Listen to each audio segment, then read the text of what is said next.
오늘 이사야에서 1장부터 할 차례입니다. 지난 시간 서론했죠. 이사야 1장 2절로 9절까지 한번 읽고요. 21절로 23절 2절을 한번 더 읽겠습니다. 하늘이여 들으라, 땅이여 귀를 기울이라. 야훼께서 말씀하시기를 내가 자식을 양육하였거늘 그들이 나를 거역하였도다. 소는 그 임자를 알고 나귀는 그 주인의 구유를 알건만은 이스라엘은 알지 못하고 나의 백성은 깨닫지 못하는도다 하셨도다. 슬프다, 범죄한 나라요, 허물진 백성이요, 행악의 종자요, 행위가 부패한 자식이로다. 그들이 야훼를 버리며 이스라엘의 거룩하신 일을 만홀히 여겨 멀리하여 물러갔도다. 너희가 어찌하여 매를 더 맞으려고 폐역을 거듭하느냐? 온 머리는 병들었고 온 마음은 피곤하였으며 발바닥에서 머리까지 성한 곳이 없이 상한 것과 터진 것과 새로 맞은 흔적뿐이거늘 그것을 어찌 싸매며 기름으로 부드럽게 함을 받지 못하였도다. 너희의 땅은 황폐하였고 너희 성읍들은 불에 탔고 너희의 토지는 너희 목전에서 이방인에게 삼켜졌으며 이방인에게 파괴된 같이 황폐하였고 딸 시온은 포도원의 양떼같이 파묘와 연두박같이 에워싸인 성읍같이 겨우 남았도다. 만군의 야훼께서 우리를 위하여 생존자를 조금 남겨두지 아니하셨다면 우리가 소돔 같고 고모라 같았으리로다. 신실하던 성읍이 어찌하여 창기가 되었는고 정의가 거기에 충만하였고 공의가 그 가운데 거하였더니 이제는 살인자들 뿐이로다. 내 은은 찌꺼기가 되었고 내 포도주에는 물이 섞였도다. 내 고관들은 폐역하여 도둑과 짝하여 다 뇌물을 사랑하여 예물을 구하며 고아를 위하여 신원하지 아니하며 과부의 송사를 수리하지 아니하는도다. 아멘. 좀 굉장히 책망스러운 말씀을 많이 해 오셨는데 제가 그림 하나 그리고 설명하도록 하겠습니다.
이사야에서는 아주 혹독하게 심판함과 어떤 그런 책망 이런 것들이 많아요. 이스라엘 역사를 바라보 이사야 선지자는 선지자 중에 최고로 많이 사역하신 분, 한 60여 년 가까이 합니다. 왕이 한 4번 지날 정도로. 그러니까 우시야 왕이 52년을 해요. 왕을. 그 끝부터 지금 시작해요. 우시왕 해놓은 나라 끝부터 쭉 하는데 우시왕도 처음에 하나님을 잘 이렇게 섬기다가 하나님이 이제 강성대국이 되고 나니까 이게 교만해져가지고서 참 사람은 참 신기해요. 왜 그런지 모르겠어. 옛 것을 다 잊어버려요. 저와 여러분도 마찬가지일 겁니다 아마. 한국에도 보면 동양 사상에도 보면 이런 어머니의 교육이라는 게 교훈으로 많이 나지 않습니까?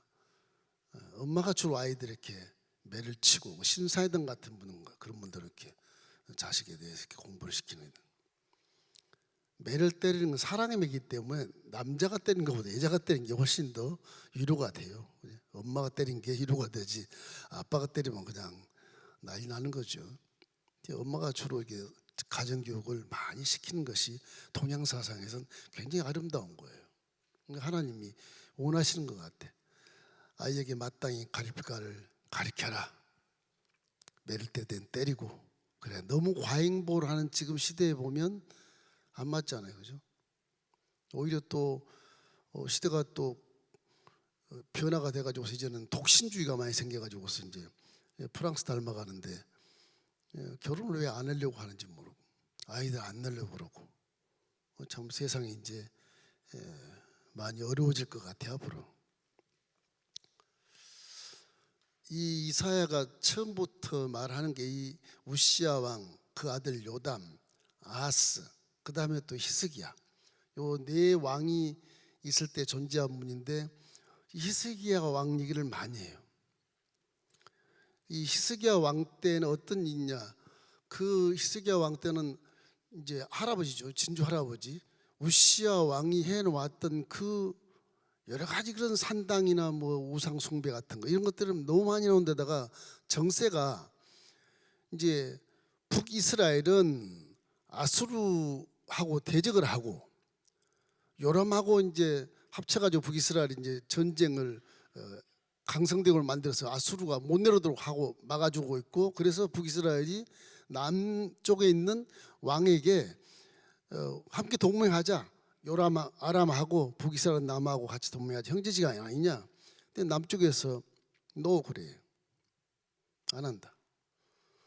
그래가지고 북아람과 이제 북 형제 나라가 북이스라엘이 이제 남쪽 쳐들어 내려올 때 이제 이 아하스 왕은 저쪽에 우시 아들인데 아하스 왕은 그 위에 있는 아수르 왕에게 원조를 보내요. 원청을 보내. 그래가지고 아수르가 와서 아람을 쳐부심으로 다 손들고 그냥 침략을 못해요. 그러니까 이 역사가 전부 나와 있는 게 국제 정세와 국내 정세가 막 혼돈이 돼가지고서 모든 결론이 하나님으로 딱 결론이 맺혀져요. 하나님 말을 안 들으니까 그런 거야. 전부 다 지난 시간에 얘기했던 것처럼 하나님의 손아귀 위에 다 우주가 들려 있고 하나님은 주권으로 운행을 하시는데 하나님을 자꾸 잊어버리는 거예요. 잊어버리니까 이사야 선지자를 통해서 이제는 하나님이 도저히 안 되겠던지 이제 경고를 막 해제끼는 거예요. 1장부터 경고를 막 해제끼요. 하늘이여 들으라, 땅이여 들으라. 사람에게 증인을 못 세우니까 이사야가 이제는 자연 계시의 증인을 시켜요. 하늘이여 증인해 주십시오. 땅이여 네가 증인해라. 사람들이 이 모양 이 꼴이란다.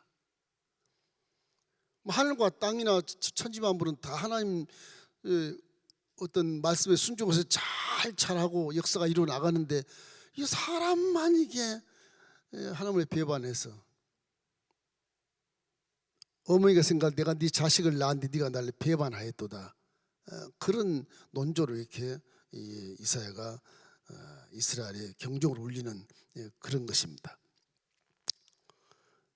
그래서 유다의 반역에 대한 이런 한탄과 심판을 이렇게 슬퍼하는 하나님의 말씀이 이제 선지자 이사야를 통해서 이렇게 선포되어 나오는 거예요.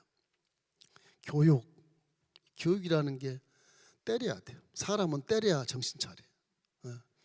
군대 요즘 군대 한시대 있을 때 군대를 여러 번 가봤는데 그때만 해도 쟤들이 총을 쏠 수 있을까?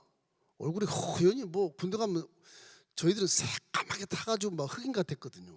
대학배에서 훈련 받으니까.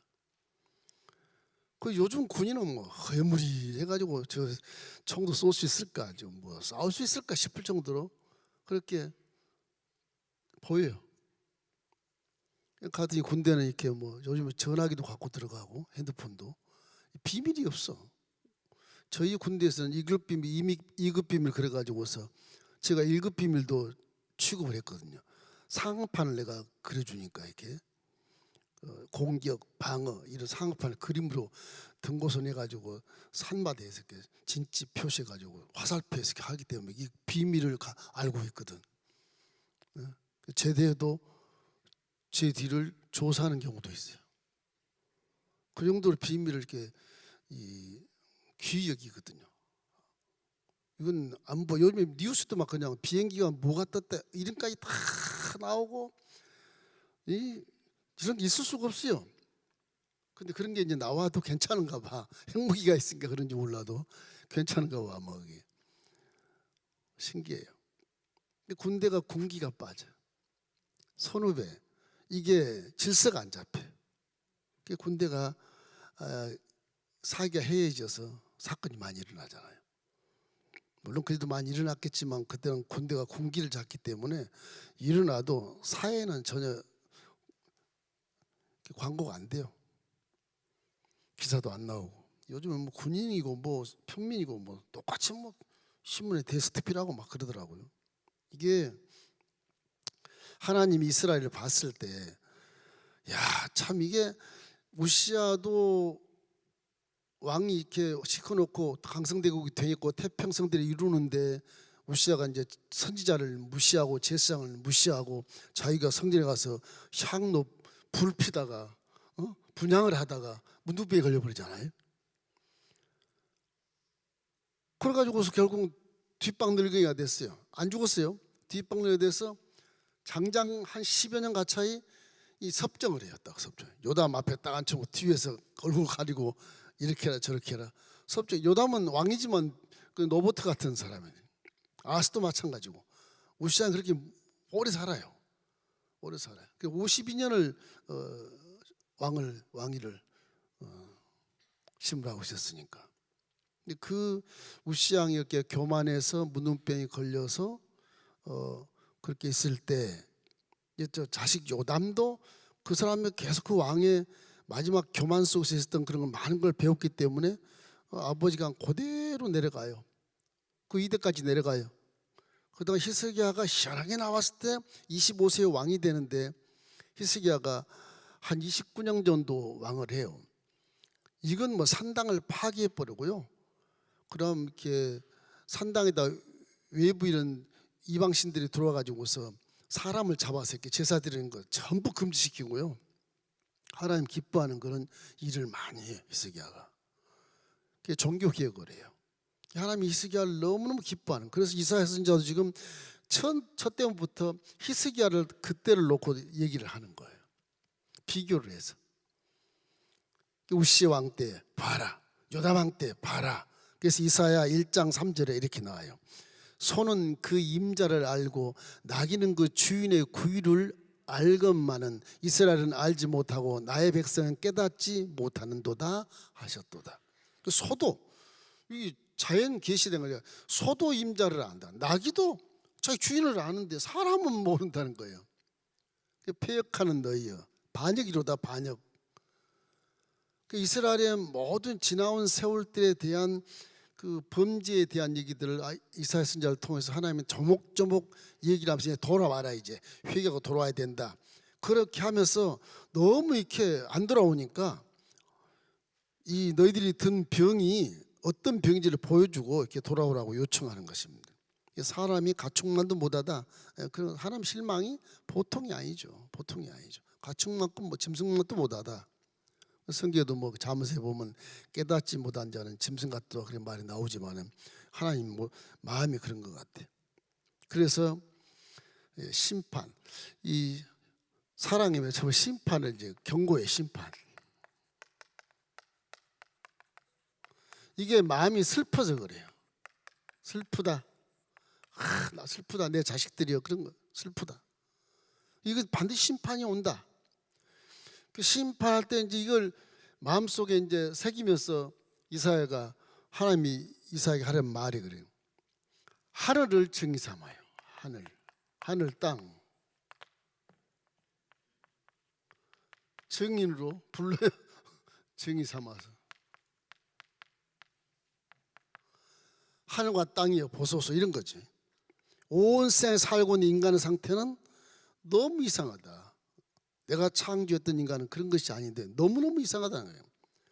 그 증인으로 불러들여서 하늘과 땅처럼 하나님이 주신 법을 따르게 돼 있는 피조물 인간이 이럴 수 없다는 거죠. 이럴 수 없다. 더군다나 당신 형상과 모양대로 지어놓은 인간, 인격적이고 머리가 아주 출중하고 만물의 영장으로 지어놓은 인간이 피조물이라는 것을 거부하고 결국 하나님의 말씀을 따르지 아니하니까 삶이 모순이 오고 삶이 혼란이 오고 삶이 분별력이 없이 이제 투쟁하고 욕심 때문에 전쟁하고 맨날 싸우고 사람이 사람을 죽이고 이건 안 되는 것인데 사람이 사람을 죽이고 나라를 빼앗고 종속국 노예로 삼고 이건 사람이 할 일이 아니라는 것이죠. 그래서 하늘과 땅을 정의 삼아서 이렇게 자연계시 우주도 정해진 시간 그대로 지금도 운행하고 있다. 사람은 왜 그렇지 못하냐. 그 창조주로서 아주 슬픈 마음을 이렇게 되뇌이는 그런 모습을 우리가 볼 수 있는 것입니다. 한 번도 우주는 시간을 어긴 적이 없거든요. 창조의 법칙을 따르고 살라는 것입니다. 이래서 그들이 나를 배반했다. 사람만 이렇게 비정상적인 삶을 살고 있다. 그래서 그러면서 하늘아 땅아 자연아 사람들을 보고 너희들이 놀래지? 언젠가 제가 식물 예찬으로 한번 얘기했는데 이게 신학적으로 약간 문제가 있을지 몰라요. 동물들은 식물보다 못하다 그런 개념에서 식물 예찬을 얘기하다 보면 식물 한 자리에 서서 비가 오면 받고 안 오면 굶고 추우면 옷을 벗고 따뜻하면 옷을 입고 이게 살잖아요. 열매를 맺잖아요. 동물은 막 뛰어다니고 돌아다니면서 열매 있는 게 없이 식물 걸 전부 식물의 열매를 다 따먹는 거다. 다 빼앗아 먹는 거잖아요 지금. 그죠? 동물들이. 그런데 식물보다 동물이 훨씬 더 위대하다? 그렇게 생각하는 사람 약간 문제가 있다고 보는 거죠. 사람은 만물영장인데 그래도 식물도 갖다 심기도 하고 열맺기도 하고 뭐 배양도 하고 재래식도 저 신종을 바꾸기도 하고 이렇게 하는데 뭐 잘못됐냐 그러지만 식물을 이용해서 물론 먹는 것이 인생이지만 흙이니까 그런 개념을 떠나서 생각하면 식물보다 사람이 더 못됐다 그렇게 볼 수 있잖아요. 사람은 다 식물걸 빼앗아 먹는 것처럼 되잖아요. 그런 의미로서의 하나님이 이렇게 사람이라는 존재를 자식처럼 만들어 놓았는데 내가 나를 배반했구나. 그건 사람이 아니니라. 사람이 아니니라. 자연 계시해 놓고 비교를 해서 말씀해 주는 거예요. 그 다음에 죄라고 하는 것이 자기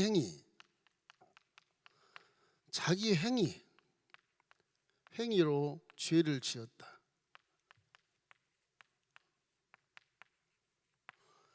남이 잘못 지은 게 아니라 자기 행위로 죄를 지어서 사슬에 딱 묶여 산다. 그런 모습으로 설명을 합니다. 그러니까 소는 임자라고 나귀도 주인을 알지만 감사하지 않는 자들 피조물 사람 너희여 매를 얼마나 맞으려고 그러냐. 자식이 말 안 들으면 어릴 때야 이렇게 매를 때려도 맞잖아요. 탁 종아리 걷어올리고 맞는데 크면 이게 안 걷어올리거든. 도망가 버리지. 어릴 때 교육을 잘 받아요. 가정교육이 그렇게 중요해요. 학교 교육은 못한다 어떤다 그러면서 학교에서 막 뭐 치맛바람 날리고 뭐 자식 때렸다고 교사 막 고발하고 그런 분들도 계신데 가정에서 어릴 때 교육을 잘 시키면 학교 가서 선생님 말하는 거 잘 들어요. 잘 들어요. 커놓으면 이게 사람이란 존재가 커놓으면 가르치기가 힘들어요.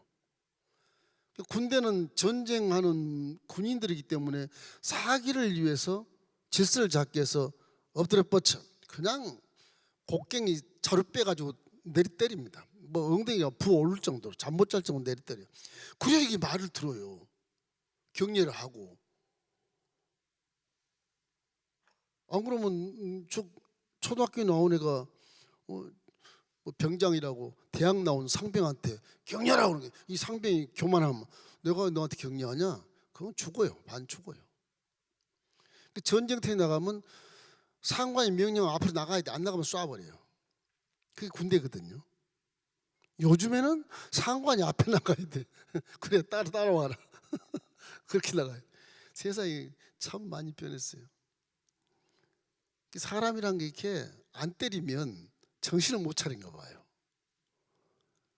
때려야 정신 바짝 차려. 꼭 때려야만 교육이 되는가 싶은데 잘못된 것은 이 육체가 말을 안 들어요. 우리 신앙도 그렇잖아요. 육체가 이 육체 때문에 이게 신앙의 장애가 얼마나 많아 이게. 기도도 방해, 금식도 방해. 이건 뭐 유혹과 묘에 금방 빨려 들어가. 이 영은 부활되는데 육체가 부활이 안 되니까 이게 그냥 신앙의 장애가 돼서 이놈 육체 때문에 아주 그냥 죽을 지경. 하나님은 기도할 때 보면 와, 저놈이 아직 유혹 안 받으려고 막 기를 쓰고 금식하고 기도하는 걸 굉장히 좋아하시는 것 같아요. 뭐 저놈이 상당히 마음 심지가 좋구나. 뭐 그냥 넘어간 거는 이게 뭐 그냥 지혜로 넘어가는 거예요. 이제. 맨날 회개투성이고. 그러니 아버지 어머니가 봤을 때 자식이 그럴 때 얼마나 마음이 아프겠습니까? 성경에는 허물과 죄악으로 이렇게 하나님을 버리고 하나님을 만우리길 만큼 성경에 보면 이제 땅은 황폐하고 성읍도 불탔다. 토지는 이방인이 다 삼켜버렸다. 이방인들이 처음 봐가지고 이스라엘 천지에 다 기거하는 거예요.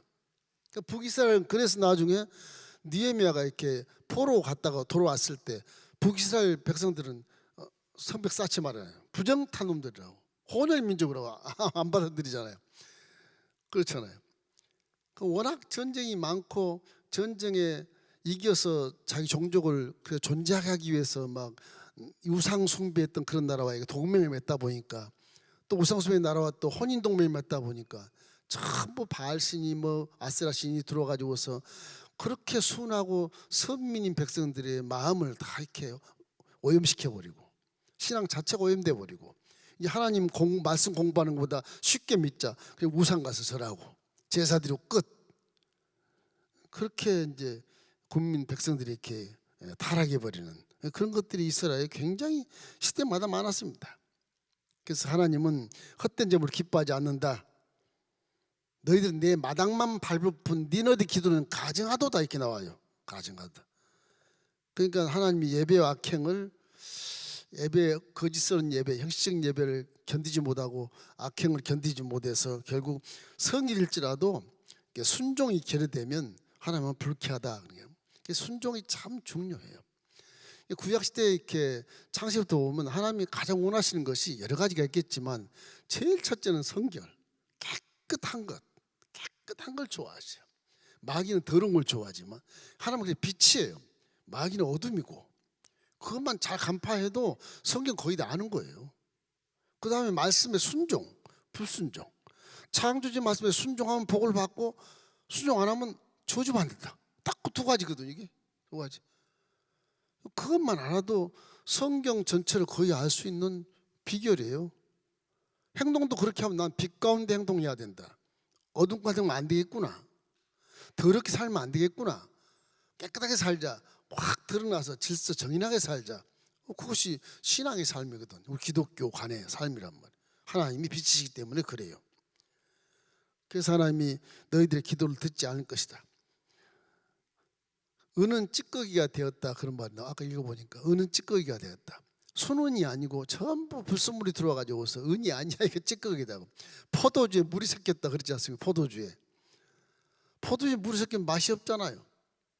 그렇게 다 맛을 잃어버렸다는 겁니다. 이래서 마지막에 엄청난 얘기를 하는데 시온의 성읍이 창기가 되었고 살인자들 뿐이로다. 호세아가 얘기했던 것처럼 그 말씀 같아요. 호세아 6장 9절에 이렇게 나옵니다. 강도 때가 사람을 기다린 같이 제사장의 무리가 세겜길에서 살인하니 그들이 사악을 행하였느니라. 제사장들이 저렇게 살인을 하니 그놈 나라가 어떻게 되겠습니까 이게? 그래서 그럼 사람들이 다 이렇게 사악해서 하나님의 반역하는 죄를 짓는다. 사무엘상 15장 23절 말씀 우리 함께 읽겠습니다. 이는 거역하는 것은 점치는 죄와 같고 완고한 것은 사신 우상에게 절하는 죄와 같음이라. 왕이 야훼의 말씀을 버렸으므로 야훼께서도 왕을 버려 왕이 되지 못하게 하셨느니라. 지금 사울 왕에게 한 말이거든. 사울 왕이 사무엘 선지자가 사울 왕에게 하는 말이에요. 순종의 제사보다 낫습니다. 듣는 것이 수양의 길보다 낫습니다. 제발 순종해 주십시오. 내가 왕인데 네 선지자가 무슨 내가 넌 내 백성일 뿐인데 이래가면서 이제 신본주의 사상을 이제 완전 인본주의로 바꿔가지고서 왕의 체제로 나가네. 왕의 체제로. 그래서 그 당시에 사사 시대에 이 우리도 왕을 주소서 굉장히 좋은 것 같았어요. 암몬이나 모압이나 뭐 이런 밑에 나라 뭐 이런 나라들이 다 에돔도 이런 나라들이 전부 다 군대를 형성해서 다른 나라를 빼앗고 전역에서 이기고 막 수탈하고 그랬거든요. 그래서 사사 시대는 그러니까 왕이 없으니까 전부 수탈을 막 당하는 거예요. 그 백성들 우리도 왕을 좀 세워주십시오 막 그렇게 했는데 지금 사사들이 다스리고 있거든. 사사들이 20년 30년 뭐 적게는 몇 년 7년이라 다스리고 있는데 그 사사들이 힘이 없는 거예요. 사사들은 기도로서 전쟁하는 거고 기도로서 적군을 물찌르는 것인데 뭐 군대 교육을 못 받으니까 그냥 다 군인이면 다 뺏기죠. 그러니까 국민들이 다 왕을 세웠어. 그때 삼위 선지자가 왕을 안 세워야 되는 것인데 하나님께 기도하니까 그래 그렇게 원하더냐 세워라. 그래서 하나님 허락을 받고 왕의 제도가 들어가는 것이거든요. 그래서 사울왕이 첫 번째 왕이 되는 거예요. 첫 번째 왕부터 저렇게 왕을 턱 세워놓으니까 교만해가지고서 분양을 지가 하려고 제사장이 해야 되는데 거룩 하지도 않는 게 그 왕에서 쫓겨난 사슬의 매인 것이다. 죄라는 거예요. 거역한 건 사슬의 매인 죄라고 하는 것입니다. 그래서 사무엘이 사울 왕에게 결국 당신이 순종하기를 거부했으니까 하나님도 당신 왕위를 피할 것입니다. 그러고 가서 밤중에 몰래 가가지고 새벽에 가서 다윗에게 그 조그만 다윗에게 기름 부어서 너는 왕이 될 것이라고 도망가지 않아요. 자기 집으로. 걸리면 죽으니까 그렇게 몰래 가서 기름 붓고 그랬습니다. 이래서 이제 죄라고 하는 것은 술 취하거나 무슨 뭐 부도덕한 죄를 짓거나 이런 것보다 말씀 불순종하게 더 큰 죄라는 것을 이제 밝히 말씀해 주고 있는 거예요. 말씀에 불순종한 것이 가장 큰 죄입니다. 더 큰 죄는 예수를 구주로 안 믿는 것이 가장 큰 죄고요. 이것이 중요해요. 우리 일반적인 죄를 평가하고 정죄하고 비판하지만 그보다 더 중요한 게 나는 지금 말씀에 순종했는가에 대한 것을 마음에 새기셔야 된다. 그렇죠. 그렇게 된 것입니다. 그래서 자식을 양육하고 길렀는데 그들이 나를 배반하였다. 그런 하나님의 그 슬픈 울부짖음을 우리가 대신 이스라엘 선지자를 통해서 들을 수가 있는 거예요. 그 공경, 고난의 본질은 죄다. 그래서 우리 고난을 많이 당한대. 고난의 본질은 죄다. 본질이 죄예요. 우리가 나쁜 일을 행하지 않았다 하더라도 하나님을 향한 우리 태도 때문에 우리가 죄를 짓고 있다. 좀 하나님을 무례하게 대한다든지 하나님 이름을 망령되게 큰다든지 뭐 하나님 이름을 농담 삼아 한다든지 이런 그 병폐 원인이 우리 하나님에 대한 신앙의 태도에 문제가 있다. 태도에. 하나님이 참 엄미하십니다. 하나님 여기 계시다 그러면 지금 눈도 못 돌려 가만히 말하고 싶어도 말 못해. 하나님만 말해야지. 그렇다면 말을 입에 떡 다물어가지고 못하는 거예요. 그 정도로 엄미하신 분인데 이 하나님을 섬기고 경외하는 그 태도가 문제다. 그런 것들이 다 공경에 빠지게 되고 고난을 당하게 되고 깨닫게 하려고 하니까 또 고난을 줘야 되지 않겠어요? 징계를 해야 되지 않겠어요? 깨닫게 하려니까. 사람 모르는 하나님은 다 알고 징계를 하면 그때 깨닫게 해서 또 앞으로 바로 서게 되고 하늘과 땅이 전하는 이 메시지를 듣고 이제 하나님 앞에 엎드려서 이렇게 회개하라는 거예요. 회개. 이사야 2장 22절에 나와요. 한번 읽어보십시다. 너희는 인생을 의지하지 말라. 그의 호흡은 코에 있나니 세말 가치가 어디 있느냐. 우리 인생은 육체가 먹고 마시 누리는 것을 자꾸 원하기 때문에 이게 하나님을 떠난 인생이 그런 것이거든요. 살아야 되니까. 에덴에 있었으면 그거 안 구했었는데 다 그냥 주시고 그냥 안 주시도 그냥 하나님 예배한 거 다 따먹고 살았는데 에어컨디션 돼가지고 비 하나도 살고 육체로 그대로 살 수 있고 세포가 안 죽고 뭐 변화도 안 되고 그대로 살 수 있었는데 이게 하나님을 떠나 나오니까 이것이 환경 속에 모든 것이 파괴되고 오염돼 가지고서 100년도 못 사는 인생이 돼버렸지 않습니까? 그 사람은 흙으로 만들어서 호흡됨 생명을 불어넣어서 살기 때문에 생명을 뺏어가 버리면 그냥 흙으로 가는 거예요. 그 생명이 영혼이에요. 그건 영원히 삽니다. 영원히 사. 인생을 의지하지만 항상 성전을 사모하고 하나님께 가까이 하는 그런 인생이 복을 받는다. 앉으나 서나 당신 생각이 아니고 앉으나 서나 하나님 생각. 그 미친 것 같지만 그게 훨씬 좋다는 거야. 앉으나 서나 하나님 생각. 그렇게 사는 것이 아주 신상에 좋다. 그런 얘기예요. 여러분, 하나님만 믿고 살고 우리는 신학시대에 와서 이제 이런 이사선지자나 뭐 이런 히스기야보다도 훨씬 중요한 건 여러분과 제 속에 성령이 와 계시니까 이제 하나님 자녀이기 때문에 우리 자녀는 그분들보다 훨씬 더 많이 아버지를 만나게 돼 있어요. 그것이 우리 특권이지만 의무고 책임이에요. 히스기야나 이런 이사야 선지자나 이런 우시야 왕이나 이런 왕보다도 우리 하나님과 더 가까이 있는 자이기 때문에 복을 받게 돼 있어요. 자꾸 기도를 쉬지 말고 하라는 그 의미인 것입니다. 기도를 자꾸 하다 보면 깨달음이 많아지거든요. 이게 내가 뭐 배운 게 없어도 기도하면 깨달은 게 많아지거든. 그래서 시편 115편 1편에 다윗이 이렇게 말합니다. 야훼를 의지하는 자는 시온산이 흔들리지 아니하고 영원히 씀 같도다. 믿음이 흔들리지 않는 거예요. 이게 하나님을 경외하는 자는. 저와 여러분이 자녀가 됐기 때문에 하나님과 떼낼 수 없는 관계가 되어 있어요. 천륜이 돼요. 천륜이. 여러분이 숨어봐도 하나님은 이미 택한 자라서 다 알고 계시거든요. 다 알고 계셔요. 모를 것 같아요. 다 알고 계신다니까. 성경을 자세히 읽어보면 기가 차요.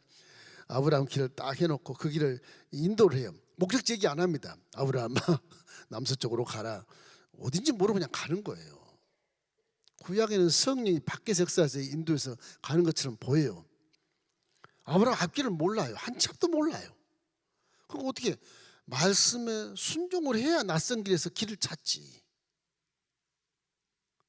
내 지식으로 찾을 수 없죠. 애굽이라는 나라 알긴 아는데 그래 제가 남서쪽에 있는 걸 알아. 근데 거기 가는 길을 몰라 아브라함이. 근데 아브라함이 결국 베델에서 세겜에서 기근을 만나가지고 괜히 따라왔더니 기근이네. 여기는 양들이 쓰러지고 뭐 종들이 쓰러지고 물이 없어 난리가 없어. 안 되겠다. 고향 가기는 이거 창피해 안 되겠고 에이 애굽으로 가자. 그 남선 내려가다 애굽 만나서 지 멋대로 가고 거기서 뭐 그냥 마누라 팔아먹고 수치당하고 다시 올라오잖아요. 한치 앞도 못 내다본 우리는 그걸 내가 그런 자구나 생각하고 말씀대로 순종하면 제 길을 가는 거예요. 그게. 말씀대로 순종 안 하니까 오솔길을 가게 되고 낭떠러지 앞에 딱 서게 되고 다시 물러와야 되고 세월만 보내고 시간만 다 보내고 인생을 허비하는 거예요. 하나님 말씀에 순종하기 위해서라도 우리는 하나님 자녀로서 가장 가까이 있다는 생각을 하고 오늘도 내일도 영원토록 주님 나와 함께한 것을 믿습니다. 내 안에 성령이 계시니 성령이여 인도해 주십시오. 눈을 열어 보게 해주세요. 귀를 열어 듣게 해주세요. 마음을 좀 깨닫게 해주세요. 이놈을 손과 발에 쥐 앉게 말씀에 순종하게 좀 해주십시오. 성령님께 자꾸 의지해야 돼요. 우리는 성령을 이끌고 다닐 힘이 없어요. 성령을 의지해야 성령이 가르쳐서 가는 게 좋지. 항상 선한 생각, 항상 빛 가운데 생각, 항상 사랑의 생각, 항상 부지런한 생각, 이런 생각하면 성령이 도와요. 근데 내가 악한 마음을 가지면 성령은 온병한 데 없어요. 눈에 뭐가 안 보여요. 그냥 눈에 안 보이니까 용맹하죠. 뭐 굉장하지. 부딪히게 되는 것이거든. 이 때문에 항상 이 하나님의 이렇게 슬픈 마음 가운데 하늘과 땅을 증인 삼아 가지고서 자 봐라 내가 증인 앞에서 얘기한다. 네 행하는 모든 건 죄지 않냐. 어떡하잔 말이냐. 죄지 않냐. 내가 너를 지었고 자식같이 지었는데 넌 지금 손에 피가 가득하고 기도하는데 내가 들을 기도도 아니고 은은 찌꺼기가 됐고 포도는 물이 섞여 있고 이게 도대체 성읍은 창기가 되었고 저렇게 살인자들 뿐이고 제사장까지 살인자 아니냐. 어떡하냐 이거를. 응? 땅이여 하늘이여 보아라. 증인을 삼아 보는 겁니다. 이거 보면 어떻게 보면 이 신학적인 측면에서 하늘과 땅을 증인으로 부르는 것은 유럽 신학의 이렇게 자연과 말하는 그런 부분에 그런 조직신학이 있어요. 그 비슷한 근거가 하나 있는 거예요. 영적인 세계는 하나의 말로 지었기 때문에 말을 다 듣는다고 되어 있거든요. 이게. 그 물도 일본 마사루 그 사람 그 경험하고 물을 넣고 사랑해, 하나는 미워해. 사랑하면 육각수가 가득하고 하나는 다 물이 썩어버리고. 듣는다는 들어. 왜? 하나님 말씀으로 창조했기 때문에 그런 거거든. 우리 세포도 다 들어요. 우리가 건강한 말씀에 순종해야 건강해져요. 예? 질병 걸리고 이런 모든 건 스트레스를 통해서 이게 죄와 막 싸우면서 막 그 스트레스를 받는 거 믿음이 없으니까. 그러니까 스트레스 받아서 병이 오는 거예요. 말씀만 잘 순종하고 그 말씀이 내 머리에 들어와서 살갑이가 되면 건강하게 되고, 지금도 늦지 않았어요. 말씀을 잘 듣고 아멘 하면 귀신이 사라지고 죄가 사라지고 질병이 다 떠나가 버리는 배설물이 되나, 배설물이. 그래서 몸이 건강해져. 세포가 다 살아나서 소생한다고 하는 것입니다. 자, 그래서 이러한 관계에서 이 한탄스러운 슬픔 속에서 심판을 이렇게 얘기하는 거죠. 하나님이 이렇게 경고를 이렇게 해주는 것이거든요. 이제 하나님 유다를 책망합니다. 유다. 북왕조가 망할 때까지 이래요. 유다 책망. 이게 남유다입니다. 남왕국 책망하는 거예요. 유다를 책망하기 왜 책망할까? 너는 도대체 형제지간인 나라 북왕국이 저렇게 아수리에 망했는데 넌 도대체 뭐했니? 이런 질문이에요. 아니, 하나님 북왕국 다 혼혈 민족이고 뭐 아수라오다 그냥 아람하고 짝이 돼가지고서 뭐 지네끼리 뭐 시동하고 짝이 돼서 뭐 그 우상 숭배하고 아스라 숨기고 바알스 숨기는데 그거 우리 걱정할 게 뭐 있습니까? 우리 그렇게 얘기하잖아요. 너는 그 좋은 시절에 뭐 했느냐? 네 동족인데. 가만히 생각해, 우리 이제 북한 땅 저런 나라에 대해서 기도하기도 싫은데 기도하라는 거예요. 기도하라는 거예요. 안 그러면 너희도 망한다. 그런 쪽이에요. 나중에 남왕국도 586년에 망하거든요. 바벨론 포로 잡아 망하거든. 포로 잡혀가. 이것은 이제 남왕국 유다에게 책망하는 것이, 망할 때까지 다윗 왕조는 무엇을 했냐? 북이 망할 때까지 그 대민족적인 각성과 회개를 말씀하신 거예요. 이스라엘을 통해서 회개라. 아니, 북왕국은 열집하지만 다 우리가 원수같이 사는데요. 그래도 회개. 동족이니라. 사람은 독불장군이었고 더불어 살아가는 그 하나님의 어떤 사랑의 마인드를 가지고 살아야 된다 하는 것을 가르쳐 주는 것이죠. 지구촌이 다 싸우고 우크라이나하고 뭐 러시아가 전쟁을 해도 그런 거 하지 말고 다 사랑하고 평화롭게 살아야 된다고 하는 것이 하나님의 인간됨의 삶의 지론이거든. 그게 사람은 그렇게 살아야 된다. 절대 싸우지 마라. 그런 것이거든요. 사람은 먹고 살려니까, 나라가 흥왕해야 되니까 저걸 빼앗아서 흥왕해야 되니까 싸우는 것이죠. 그게 문제라는 거예요. 이래서 이스라엘 활동 중에 우시야 왕과는 별 상관이 없어요. 이미 이게 서거하기 전에, 죽기 전에 얼마 안 돼서부터 이사야가 이제 사역을 했으니까 그 밑에 요담과 아하스와 히스기야 시대, 세 왕의 시대에 이제 얘기를 하는데 주로 히스기야 시대에 얘기를 하는 것입니다. 우시야 왕 때 강성대국이 돼서 그때는 막 북한도 도울 수 있는 그런 때였거든요. 잘 도울 수 있는 거예요. 그 좋은 태평성대 강성대국일 때, 와, 그럼 얘들은 뭐 했냐? 안 돕고 뭐 했냐는 거죠. 북한을 좀 설득시키지 뭐 했느냐 이런 얘기야. 지금 북왕국에 대해서 그렇게 얘기해요. 그러니까 우시야 왕 때 이렇게 제상 나라가 뻗어갈 수 있는 좋은 시절이 있었음에도 너희들은 뭐 경제적 이득을 위해서 아주 이기적으로 살았다. 요나처럼. 요나야, 니네에 가서 복음을 전파할. 무슨 소리 하시는 거예요 도대체? 니네가 아수르거든요. 아수르가 니네예요. 저 히데겔 강 바로 그 옆에 있는 니네 성이 있습니다. 이스라엘 선지자 거기 가서 무슨 복음을 전해? 우리 원수를 그냥 다시스로 가겠다고 지주교에 빠져버렸잖아요. 도망갔잖아요. 가만 두시겠어요 하나님이요? 하나님 불순종한 선지자가 있으니 가만 두시겠나? 그럼 쫓아가서 그냥 풍랑 일으켜서 고래 뱃속에 들어가게 해가지고서 살인범 회개 다 한 다음에 고래야 톡 토해가지고서 그거 가가지고서 이 니네 가서 복음을 증거하면 12만 명이 살지. 12만 명. 그 하나님 말씀을 순종하는 게 옳은 거예요. 불순종하면 소원의 막급이에요. 이거는 이래도 그렇고 저래도 그러니까 순종해버리자. 그게 훨씬 나아요. 내 마음, 내 사상, 내 고정관념을 포기해버린 게 말씀에 순종하기 좋습니다. 속상하지만 속상해요. 지금도 속상해요. 지금 한 40년 됐던 그 자존심이 지금도 안 지워져 있어요.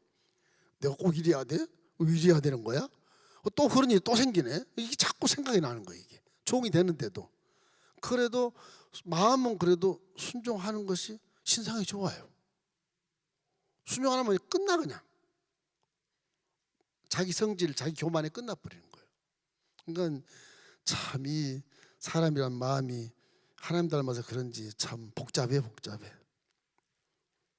그렇게 좋은 시절을 줄 때 하나님 뜻을 잘 분별해서, 이게 몇 년이 지났냐. 요담, 아하스, 너 29년 히스기야 왕 이르기까지 참혹한 현실, 이것을 만드는 것은 니네들이 축복받을 때 이웃에 대한 관심이 없었다.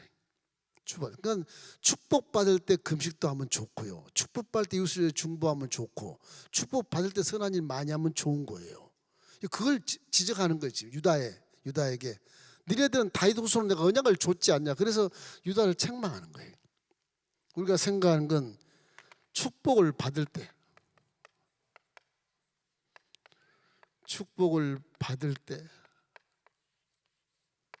또 좋은 일이 있을 때, 좋은 시대 이웃을 돌보라는 거예요. 생각해라.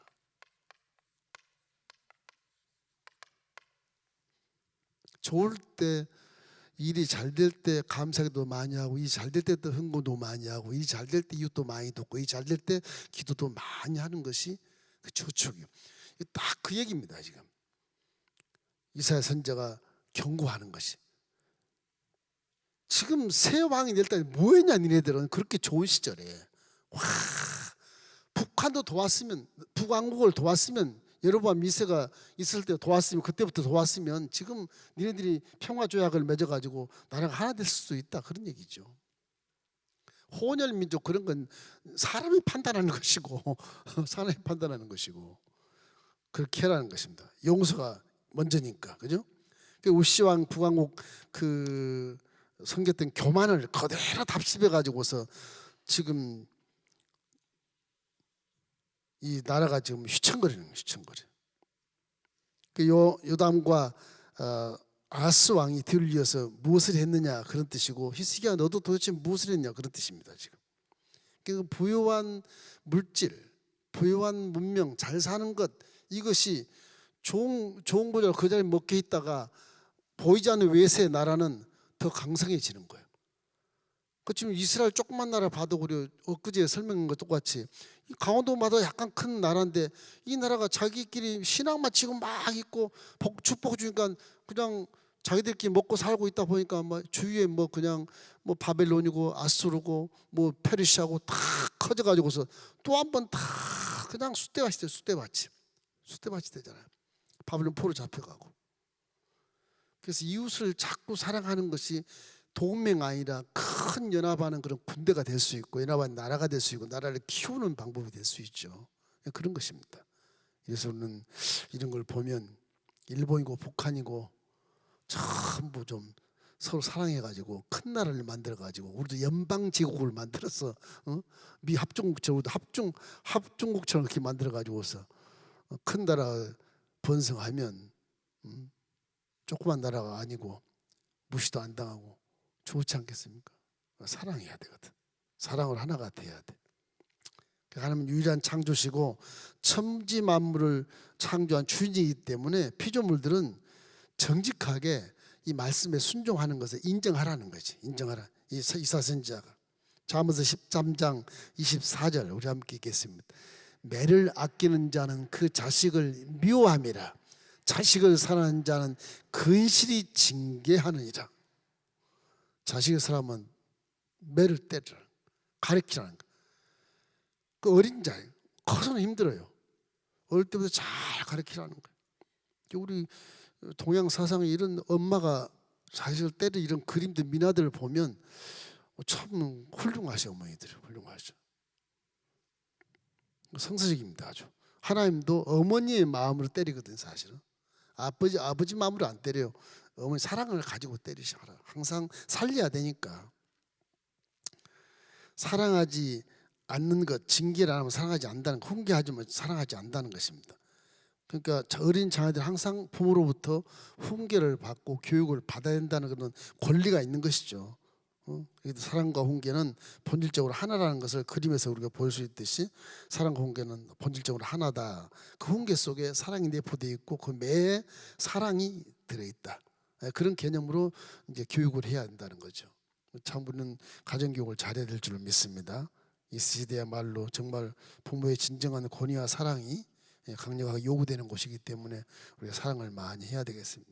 사람이 타락한 이유 현실 똑같아요. 우리 마태복음이나 누가복음 보는 것처럼 포도원의 비유, 탕자의 비유 그런 거 나오잖아. 이거 탕자 둘째 아들이 첫째도 아니야. 둘째 아들이 아빠 내 재산 줘. 이 시대가 그래. 지금 시대가 안 주면 그냥 존속 살해도 할 수 있고 부모 살해놓고 둘이 형제들이 놀아가죠. 이런 기가 막힌 사회 산다니까. 이게 사람 사는 게 아니잖아요. 그 둘째 아들이 내 분기 주십시오. 그 아버지가 줘. 뻔히 알면서 준다. 망할 뻔히 하면서. 그게 예의도 없고 도덕도 없고 윤리도 없고 그거는 내 자식이 아닌 것처럼 그러는데 아버지는 그래도 내 자식이라고 믿고 뻔한 결과를 알면서도 주는 거죠. 그래서 결국 자식이 허랑방탕 다 쓰고 거지가 돼가지고 와가지고서 아우 날 종으로 한번 써주십시오. 그러니 아버지가 돌아온 자식은 참 귀하고 정말 기쁘고 즐겁고 잔치를 베풀지만은 속으로 얼마나 섭섭했겠습니까? 그 자식이 잡자도록 그렇게 악한 일을 행하는 것이거든요. 이렇기 때문에 죽도록 고생하다가 회개하고 이제 아버지께 돌아오지 않습니까? 그러니까 아버지 존재가 무엇인가를 깨닫게 되고 그때서야 아들의 그런 의무와 책임이 무엇인지 그때서야 깨닫는 거죠.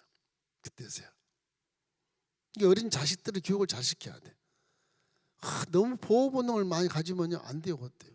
버릇이 없어지고 남의 이웃에게 피해를 주고 실수를 하게 만들고 부모의 얼굴에 먹칠을 하고 그러지 않습니까?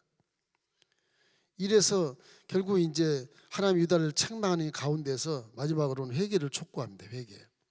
회개해야 된다. 이제 회개는 구약부터 신약까지 이거 빼놓을 수가 없어요. 여기는 항상 청결이 있죠. 청결, 그죠? 성결, 거룩한 깨끗한 것. 이 깨끗한 것을 하나님 좋아하니까 회개하면 깨끗해지면 성령이 내야. 지금은 구약에는 이사는 그렇지 않지만 우리는 지금 성령이 내 안에 깨끗하고 청결하면 성령이 이 몸을 사용한다니까. 사용해서 바른 길을 가게 하고 분별하게 만들고 듣게 만들고 깨닫게 만들어서 복된 길로만 걷게 만들거든요.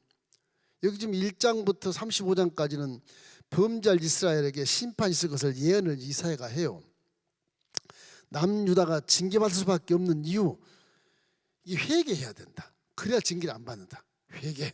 그래서 이제 결국적으로 이게 하나님을 배역하니 피조물, 자식 같은 사람들이 하나님을 폐역하니까 결국에는 폐역한 중에도 유다 장자 다윗의 후손, 다윗의 언약을 가진 남한국 유다에 대한 그 책망을 해요. 니네들만이라도 잘 됐을 때, 내가 복을 줬을 때 잘했으면 이러지 않겠냐. 그러니까 이제 니네들 회개해야 돼. 회개해야 돼. 그 하나님도 북왕국보다는 남한국을 좋아하시죠. 믿음을 잘 지키고 그나마 믿음을 잘 지켜서 한 지명이 더 가니까 회개를 촉구하는데 결국 이제 이사야가 하나님의 말씀을 받아서 회개할 때 이렇게 얘기합니다. 이사야 1장 18절 말씀입니다. 우리 함께 읽겠습니다. 야훼께서 말씀하시되 오라 우리가 서로 변론하자. 너희의 죄가 주홍 같을지라도 눈과 같이 희어질 것이요 진홍같이 붉을지라도 양털같이 희게 되리라. 저거는 당시 히스기야 왕 시대에 제 가능할까 신학적으로? 우리 신학 시대 와야지 가능하거든. 예수의 피로 싹 씻어야 눈고가 치고 양털같이 될 텐데 저게 가능할까? 하나님은 전전능하시니까 그 시대도 가능했을 것이다. 근데 저거는 예언이거든.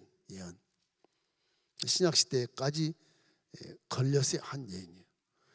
이사야가 포로까지 다 얘기해요. 포로까지 다. 그래서 이제 예수님이 오기 전 700년 전에 예언한 것이니까 700년 후의 일을 다 이렇게 쏟아붓는 거예요. 저 말씀은 신약에 해당되는 말씀이에요. 구약에는 힘들어요. 저게 될 수가 없어 지금. 하나님이 제적으로 하실 수 있겠지만은 신앙을 회복하기 위해서는 먼저 행해야 될 것이 회개다. 회개. 이사야 1장 16절 우리 함께 읽겠습니다.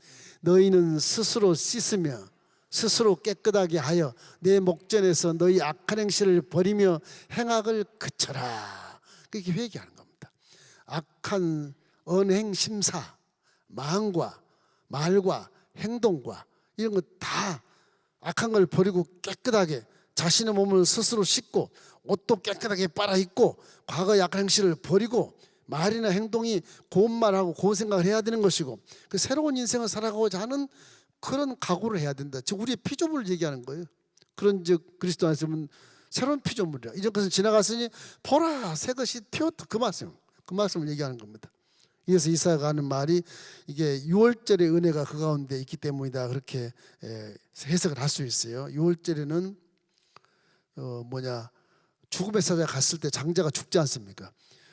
피를 양의 피를 인방에 바르면 이 사자가 뛰어넘어서 그래요. 그 오버라 그래요. 오버패스라고 오버패스. 이거 들리지 않고 오버패스에서 피 안 바른 집으로 들어가서 장자를 죽이는 것이거든요. 6월절의 은혜를 입는다는 거죠. 회개하면 하나님이 장자를 죽이지 않고 재앙을 주지 않고 너를 살려준다는 겁니다. 회개가 얼마나 중요한 거예요. 회개가 살 길이라니까. 회개가 예수님으로 구원은 받지만 그 구원을 열매를 맺기 위해서는 우리가 회개하면서 살아야 결국 우리가 열매를 많이 맺을 수 있다. 그래서 이렇게 회개하면 모든 것이 회복되고 즐겁고 복된 삶이 되는데 그것이 근거는 뭐냐? 회개가 뭐예요? 말씀에 순종해서 회개해야 되지 않습니까? 그 말씀에 순종해야 복을 받은 사람이 된다는 거죠. 결론이 그거예요. 결론이 청결, 말씀 순종, 그다음에 기도. 그 세 가지. 그럼 성령이 우리에 계시기 때문에 그걸 기뻐하셔. 우리는 얼마나 좋은지 몰라. 지금 이 시대에는 우리가 세 가지만 제대로 하면 성령은 자동적으로 우리 육체를 사용해서 보게 하시고 듣게 하시고 깨닫게 하시고 바른 길의 말씀에 순종해서 가게 만들어서 영혼이 잘된 같이 범사가 잘되고 강건한 삶을 살 수 있다가 사명 다한 다음에 우리 아버지 앞에 선 날 상급받는 그런 효자녀가 되게 되는 것입니다. 호세아 6장 1절 읽고 마치겠습니다. 오라 우리가 야훼께로 돌아가자. 야훼께서 우리를 찢으셨으나 도로 낫게 하실 것이요 우리를 치셨으나 싸매어 주실 것입니다. 다 예수 그리스도의 시대를 예언한 겁니다. 여러분 우리는 그 시대와 살고 있으니까 이사야가 예언했던 것이 그대로 척척 들어맞았잖아요. 맞아서 우리는 항상 마음속에 언제나 회개하고 청결한 마음을 가지고 청결한 말을 하고 청결한 행동을 하고 말씀에 순종하며 기도만 잘하면 이런 속에 있는 하나님의 영 성령이 가만 안 두셔. 성령이 여러분에게 복을 주시고 질병을 치료해 주시고 문제가 해결되고 우리에게 은혜를 베풀어 주시는 것입니다. 6월절의 은혜, 우리 살린다는 거예요. 회개는 살린다는 거예요. 그러니까 신학에 오면 회개는 구원에 이르는 지혜라고 말하는 것처럼 그렇게 나오잖아요. 6월절 은혜를 받기 위해서 회개하라는 거예요.